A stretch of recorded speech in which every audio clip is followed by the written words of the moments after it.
remember that on the day of the Anschluss, 1938, so I had just turned 9 years old.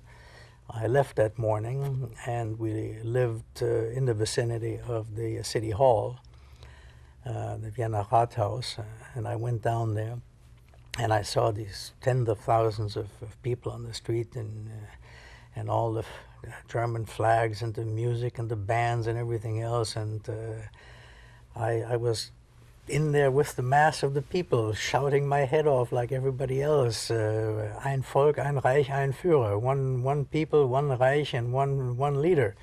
And I actually saw Hitler on the balcony up there on the Rathaus. And when I finally got home, my mother was besides herself. She didn't know, where have you been? You've been gone for 6 hours, you know. And I said to her, I saw our Führer. Whereupon my mother slapped me left and right and said, you never call that SOB again our Führer. He is not our Führer. And I guess that's the first time that I came to the realization, wait a minute, somehow I don't fit in, we don't fit into the grandiose schemes of this maniac.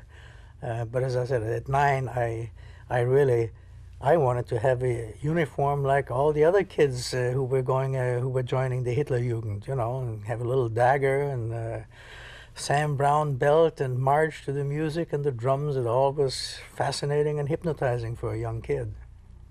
So, but shortly after that, I think within a matter of 2 weeks, my father managed to get himself transferred to Belgium.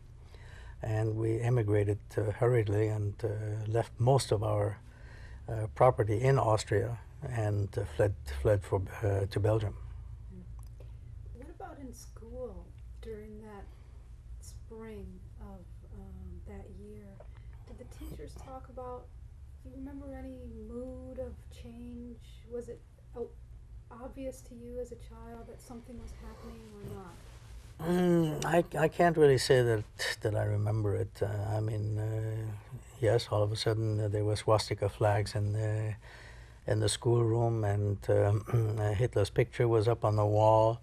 But other than that, no. I mean, I remember that I wanted to be like the others, and I knew that the large majority of my classmates were either joining the Hitler Youth or other activities, and my parents sent me to the Boy Scouts. And I didn't think that their uniforms were as attractive as the uniforms of the Hitler Youth. So obviously anti-Semitism was rampant, but I also know that at one point my mother was paraded through the streets of Vienna after the Anschluss, and they hung a sign around her neck saying that this pig woman bought in a Jewish-owned store. And my mother apparently tried to tell them that she was Jewish, and they wouldn't believe her. They paraded her through the streets with a sign around her neck. Who did this? I guess the local Nazis. It was just a few days after the Anschluss. So I also remember my mother being very upset. We had moved into a brand new apartment building in Vienna. At that time it was brand new. And downstairs on the street level there was a small grocery shop where you got your essentials, milk, butter, essential food items and so on, a small store. And of course my mother, when we moved there, they immediately recognized that she was German by her accent. She didn't speak like an Austrian, like a Viennese. And the store owners always engaged her in conversation, and were somewhat I don't want to say not subservient, but deferential to her. And